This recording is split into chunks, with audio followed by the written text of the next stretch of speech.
Hey, this is Michael Lindsay from Vital MX. We're out at Castilla Ranch today and we've got our 2015 Honda CRF450R project bike. We decided to take our bike after the shootout and improve on a few things that some of the test riders were not so happy about. Big key aspects were going after the engine and tuning the suspension a little bit, but being able to use the Honda's lightweight chassis to our advantage.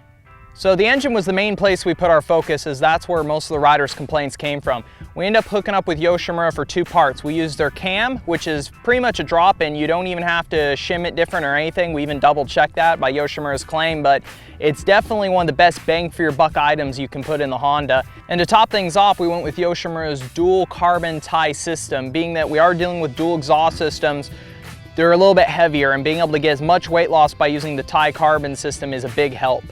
Another thing we focused on was the clutch. A personal kind of complaint of mine has to do with how stiff it is. Since 2013, Honda went back to the 6-spring from their old 4-post clutch. And for me, it's just a little bit heavy on the pull. By going to the Recluse torque drive, getting those extra clutch plates that system comes with, we're getting more torque capacity and we're able to run a lighter spring setup. It gives me an easier pull, but at the same time, it kind of gives the bike a snappier feel. There's a little less powertrain loss and the clutch life is better. The last major performance add-on we did was working with Get on their GP1 Evo system. It comes with an ECU, comes with a traction control dial system, and a handlebar switch for different maps. Their system also allows you to hook up Wi-Fi and use a phone app to make some adjustments. Although the map that came in the ECU was already better than what we had, especially running the U4.4 VP fuel we used, along with the engine mods. The stock map ran cleaner, had less hesitation than the stock setup. But at the same time, we were able to take the phone, just kind of dial through a couple plus minuses, and a little bit of learning curve, we're able to make a couple more improvements on the bike. Overall, this wasn't meant to be a big budget build, so for chassis-wise, we didn't go with clamps, linkages, or other things. We just tried to work solely with the suspension to make improvements. Racetech took the stock PSF2 forks and just tried to improve upon the stock setting. The stock setup is really good, it's really plush, but it kind of sinks a little bit in the stroke, and it could also use some more bottoming resistance. It isn't really that harsh anywhere, so they just tried to improve upon that, and they were able to get us that feeling, kind of get some more hold up for heavy braking, and be able to get some more bottoming resistance out of the fork. They also need a little bit more hold up because we went with a bigger brake rotor. Honda does come with a 260mm now, but we went for the 280mm Moto Stuff rotor. We're trying to take advantage of the Honda's lightweight dive inside by just being able to outbrake guys even more with that setup.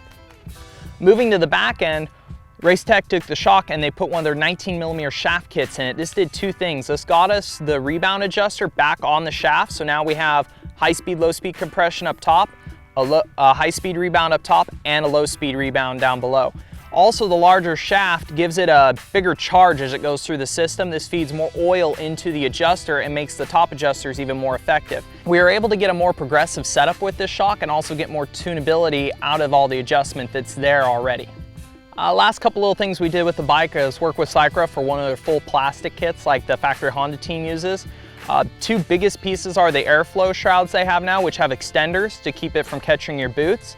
Also, the side plates are one piece. They're easier to deal with. They don't come apart. And then we also got some hard parts from Works Connection, radiator braces and a clutch perch, just to improve the clutch feel a little bit more and give me a little bit more leverage. Last couple add-ons we threw at the bike were from Pro Taper, chain sprockets, and their Fusion bar, which we recently reviewed that we really like. It's got a dial in to adjust the flex of the bar.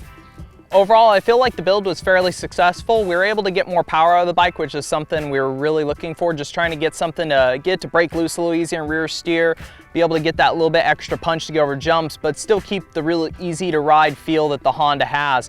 Also, by going bigger on the rotor, getting more aggressive with the suspension, we're able to take, advantage of Honda's lightweight chassis and be able to ride the bike a lot more aggressive, like it feels like it's meant to be.